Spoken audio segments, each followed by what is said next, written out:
Good morning, students. Good Monday morning to you. Hope things are going well for you, and good to see you guys Friday at homecoming. It's kind of humorous, but we still have yet to have a 5-day week. Every week's been 4 days for this first hour class, so hopefully we can have 5 class periods this week. Some quick announcements. There will be a test tomorrow. I told all of you guys that at homecoming. There will be a test tomorrow. There will be a quiz on Friday, so please make note of that. Write that down. We're going to start 6.1 today. On Wednesday, we will start or do 6.2. I will teach for a very long time on Wednesday, and I will not give you homework Wednesday. Thursday, I will not teach. You will do homework in class, and then Friday, a quiz, and we'll start lesson 6.3. Never want to embarrass you guys, but we need to go over some things that have to be gone over. By the way, you have nothing to turn in except a review sheet tomorrow. Now, if you want the 5 bonus points, you must turn your review sheet in tomorrow to Mr. Harmon before you start your test. So please keep that in mind. Okay, don't want to embarrass you guys, but we quickly have to go over some things. Kate, you guys can pause the video or come back to this later. Ashley, you've got quite a few to write down, so you might just want to go on with the video and then write this down later. It's up to you guys, however you want to do it. But Kate, these are 2 assignments you're missing. Tara and Megan, you guys have everything turned in completely. Thank you for doing that. Congratulations. Really appreciate that. Kate, these are the 2 assignments you need to turn in, and there's the video. If you look at the screen here, here's the video that goes with that assignment. There's the video that goes with that assignment. So write all that down. Ashley, you're still missing quite a few. Now the reason I'm not gonna, I told you guys they were due last Friday, or at least Ashley, some of these older ones here, but because there was no school Friday, I'm telling you now I want all of these Kate and Ashley turned in by Friday, or I will contact your parents or whatever I have to do to make sure they're turned in. So all of these are due on Friday, okay? Ashley, there's one more on another page right here. Okay, so again, you guys can come back to this later or pause it now, but there's 4 assignments here, Ashley, I've not received from you, and then one more here. I'm going to continue and teach. Again, you can pause it or come back to it later. Okay, grab your notebooks, please. Let's take some really good notes. I'm not going to do an activity today because I really want us to get started, and then in class, when I'm done teaching, the homework assignment I'm going to give you, please listen very carefully to this. It's not due tomorrow because you have a test tomorrow. It's due on Wednesday. It's due on Wednesday, okay? So what I want you to do for the rest of the class period after I'm done teaching is either work on your review sheet and finish that and study, or work on the homework assignment if you want to. That's up to you, but you have a test tomorrow. I want to make sure you're ready for that. All right, so let's jump right into the notes, please. We are starting chapter 6. Chapter 6 is all about quadrilaterals, and of course a quadrilateral is a 4-sided polygon. You do not need to write that down now. We'll talk about that later, but we are going to be studying in chapter 6 quadrilaterals, okay? The first lesson in chapter 6 is about polygons, so please copy this right here. This is your heading for today. We're looking at polygons, lesson 6.1, and today's the 28th, okay? Please copy this down. Now, the first thing we're going to look at is a definition of a polygon. All right, so this is something you will be responsible for on the quiz. This will be on the quiz, this definition right here. It'll be fill in the blank, so make sure you know this. A polygon is a plane figure. That means it's a flat figure that is formed by 3 or more segments called sides. Each side,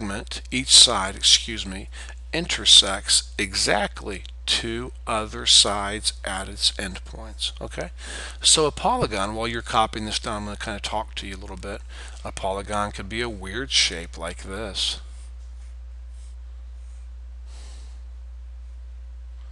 That would be a polygon, okay? This would not be a polygon because that's not a segment. That's a curved side. It's not a segment. This would not be a polygon because here we have this side right here and this side here intersecting, but notice right here in the definition, each side intersects at its endpoints, and these two sides are intersecting not in the middle, but they're definitely not intersecting at the end. We're going to look at that more later in about, let's see, 3 slides from now. We're going to look at some figures and decide whether or not they're polygons. So we'll look at we'll look at this a little more in depthly later, but please copy this down. Definition of a polygon. You need to know this for your quiz on Friday. Now, a vertex. You need to know this definition for your quiz on Friday. Vertex, each endpoint of a polygon. And what that means, if you want a picture of this, please write this down. There's a 3-sided polygon. We call that a triangle. A triangle has how many sides? 3. Well, how many vertices? The plural word for vertex, by the way, is vertices, not vertexes.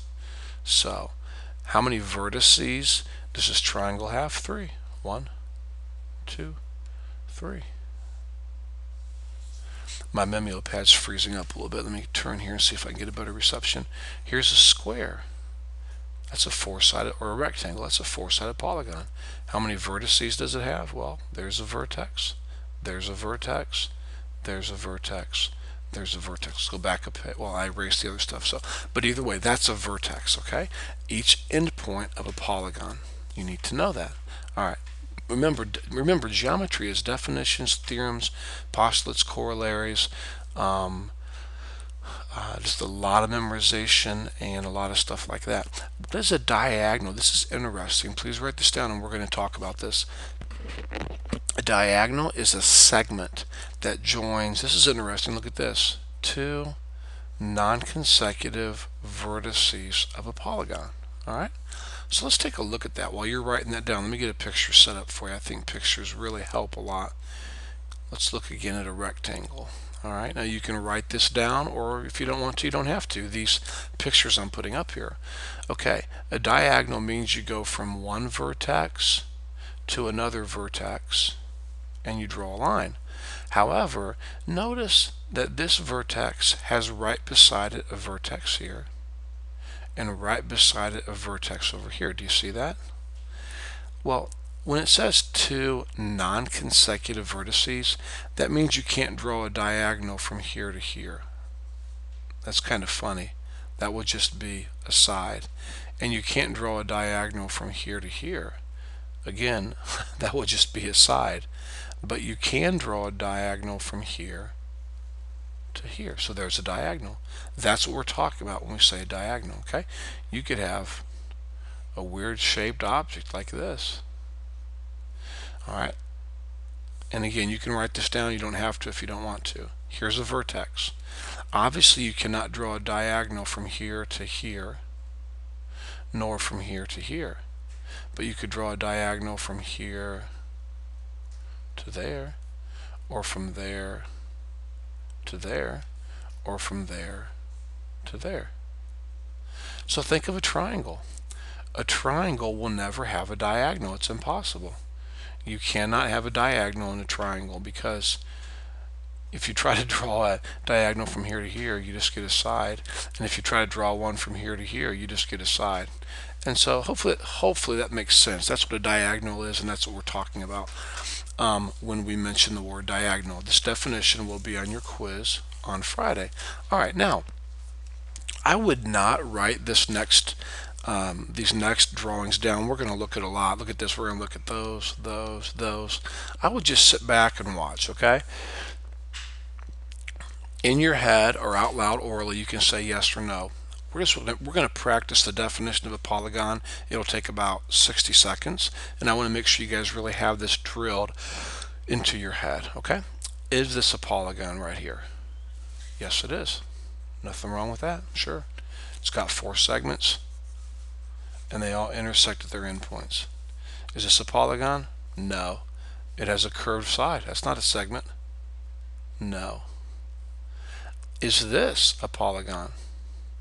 Well, remember, the sides have to intersect at their endpoints, and here, these two are not intersecting. So no, it's not a polygon. Now, if we took a black marker and went like this, now we have a polygon. That's fine. Now this looks weird and you might be tempted to say no, but actually the answer is yes, it's a polygon. I've never said that a polygon cannot indent like that. It's totally fine. I mean, look, this segment here is still intersecting other segments at its endpoint, and that's totally fine. Yes, this is a polygon. That's an endpoint, that's an endpoint, and that's an endpoint, and so they're intersecting at their endpoints. Okay, hopefully that makes sense. Okay, would this be one? We'll go a little faster now. I'll put Y's and N's. Yes. No, it's curved. Yes, no problem. No, they are intersecting. These two sides right here are intersecting not at their endpoints, but right there in the middle. No, they're not connected. Yes, I have no problem with an indentation. That's called a concave polygon. Yes, no, because of this curve right here. I hope that's helped a little bit. So far we've looked at polygons, what a vertex is, and diagonals. All right, let's continue on. You don't have to turn there unless you want to. I would encourage you to, but you don't have to. In your book on page 304, maybe make note in your notes that on page 304, they list out these 8 names they want you to know. Okay. Now I'm not going to ask you to write out the definition of these, but you need to know, of course, tri means 3, so this is a triangle, quadrilateral, pentagon, hexagon, heptagon, octagon, okay? And notice how weird they can look. They don't have to have congruent segments, okay? It can be just, you can have a really long segment like this and then a little short one like that. It doesn't matter as long as it has 8 sides. So you do need to be familiar with these and know when I say triangle, quadrilateral, pentagon, hexagon, heptagon, octagon, what I'm talking about and how many sides they have, okay? And it's really not that hard. They're pretty simple. So do be familiar with those and understand what those are.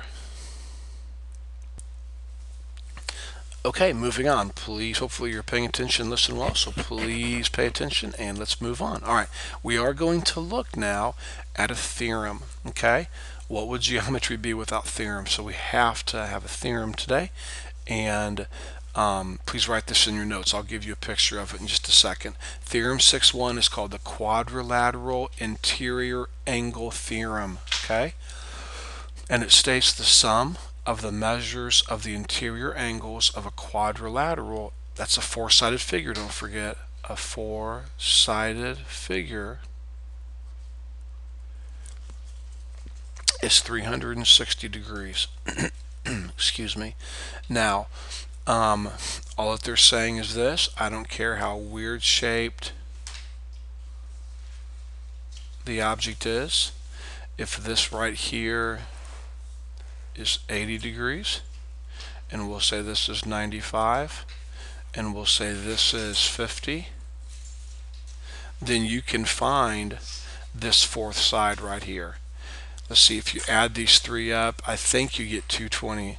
Let's see, I did it quickly in my head. I think you get 225. I hope that's right. So if these 3 sides added together equal 225, and you know their total has to be 360, then let's just subtract out 225, and we're going to be left with 135. So now you know that x equals 135 degrees. That's all that theorem is stating, students. And you know that when you add up the 3 angles inside of a triangle, you get what? 180, right? And so now you're learning something else. By the way, there's a formula you're going to learn later, a formula that will help you. Well, it won't help you. It will tell you the sum of the angles of any polygon. We'll get into that later. But for right now, a 4-sided figure, when you add up all 4 of their angles, equals 360 degrees. Now, I'm not going to make you prove this like I am making you prove one of the theorems on your test on Friday, but I do want to show you something very, very cool and neat. If you want to know how this works, just watch. Any quadrilateral, which is what we're talking about, has 4 sides. So draw a diagonal wherever you want to. Okay? Here we go. Now what do you see? Well, I see a red line, Mr. Earhart. Well, that's good, but we also see two triangles, triangle number 1 and triangle number 2. Now, hey guys, generic term for male and female. Hey guys, a triangle adds up to how many total degrees? 180. And this triangle down here adds up to how many total degrees? 180. Well, 180 plus 180 is 360, and that's where they get this from right here. They just simply take a quadrilateral up, take a quadrilateral, draw a diagonal, divide it up into two triangles, and then you can see that if you take this angle plus this angle plus this angle plus this angle plus this angle plus this angle, you'll get 180 and 180, which is 360. If you don't understand that, you don't have to. I'm just trying to explain to you why this theorem is true. All right, so that's why that theorem is true. The main thing you need to know is that when you have a four-sided figure and you add up all of their interior angles, their sum will be 360 degrees. All right, let's practice 3 problems and then go on from there. Okay, I want you to write this in your notes, please. I know it's very, very easy, but let's still take a second and do this. I want you to find this missing angle right here. I guess we'll call it X. All right, well, we have 110 degrees, we have 100 degrees, and we have 60 degrees. Please write this in your notes. That gives you a total of 270 degrees. So what would X have to be so that all 4 angles add up to 360? Well, if you take 360 and subtract 270, you will get 90 degrees. 270, you will get 90. So X equals 90 degrees. Pretty simple. All right, so we're practicing the theorem we just learned. All right, let's continue on. This is what I call an extremely weenie bonus point, but for one bonus point, I want you to go ahead and find the measurement right here. I'm going to start working on it, so you might want to pause the video.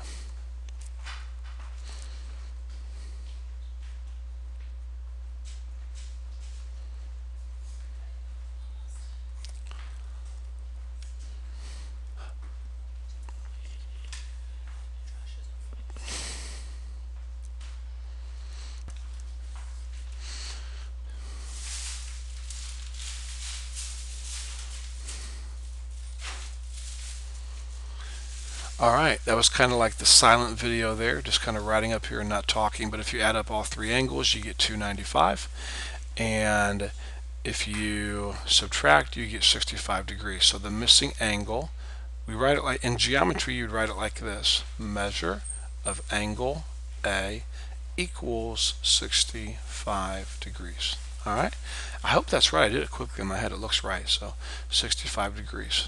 Alright, let's take a look at one more problem. One more problem. All right, and actually it's the same thing. I was looking for in my notes here, hold on one second, I was hoping, in fact I could have sworn they gave us one. Let me pause and look at something real quick. Okay, I do pride myself in being hyper prepared, but I just assumed when I cut and pasted these out of your math book they would give you some with algebra expressions. So let's go ahead and do it. I'm going to change this problem, and of course I hope that it comes out to a positive number, but I'm just going to make one up, so hopefully it'll work out okay. If I told you that this angle right here was 32 degrees, so please copy this in your notes, and this angle here is 2x, so angle C is 2x, and we'll say this angle right here is 85 degrees, and we'll say this angle right here is 5x plus 3. Alright, if I asked you to solve for, no, let's make it a little more difficult. I want you to find the measure of angle C and the measure of angle D. Okay, it's your job to do that. So with that in mind, is it not true if I add up all of these angles they equal 360? Sure, that's true. We just studied that. So 32 plus 85 plus 2x plus 5x plus 3, all of that should equal 360. Now, you've been taught by your math teachers in the past to combine your like terms over here. So 2x and 5x is 7x. And I'm doing this in my head, so please be patient. 117 plus 3 would be 120. So if you add up 32, 85, and 3, you get 120. I hope that's right. I did it in my head. And that equals 360. Now, hold on one second. 88. I'm just checking my work here. Yes, that'll be 100. Okay. Now we're going to subtract 120 from both sides. So when you subtract 120, you're left with 240. Subtract 120 here, subtract 120 here. Now divide by 7. Divide by 7, and you will get, let's see. Remember, I just made this up, so it won't come out even, but you'll get 30. That's 4. I'm getting 34 point something. Okay, we're just going to go ahead and leave it at 30. We're going to round to the nearest whole number, so 34. All right, approximately 34. All right, now remember that I didn't ask you to solve for x. I asked you to find the measure of angle C. And so what is C? It's 2x. And so where the x is, I put 34. So the measure of angle C would be 68 degrees. 2 times x, or 2 times 34. Now the measure of angle D would be a little more difficult. It would be 5 parentheses 34 plus 3. So we would get 170 plus 3. So the answer is 173. Okay? Let that sink in. See if you have any questions. But the main thing you need to understand today is A, what is a polygon? B, what is a diagonal? C, what is a vertex? And then lastly, Theorem 6.1, the sum of the interior angles of a quadrilateral equal 360 degrees. Now, I'm going to just talk here for a second. I'm about ready to put the homework assignment up. You are to work in class, and I intentionally gave you a small lesson so that you can study for your test tonight, okay? Now listen to me. This homework assignment that I'm giving you is not due until Wednesday, okay? So you don't have to work on it tonight if you don't want to. So for the rest of the class period, I want you, A, working on your review sheet or / studying for your test tomorrow, or B, working on the homework assignment I'm about ready to give you right now. But the assignment is not due until Wednesday, and because of that, look at the screen up here, please. Because of that, do you see this video? I'm not going to post that until tomorrow, probably tomorrow evening sometime, okay? So you're welcome to start working on the homework, and here it is. Go ahead and write that down. But it's not due until Wednesday. So since it's not due until Wednesday, I did not take the time last night and stay up late and make a video of this homework assignment. So you're welcome to work on this, but you will not be able to look at a video and get help until tomorrow, probably tomorrow night or tomorrow afternoon on Tuesday. Okay, so if you have any questions, call me or email. Please get started on your review sheet or working on your homework. Have a really good day. Please be ready for your test tomorrow.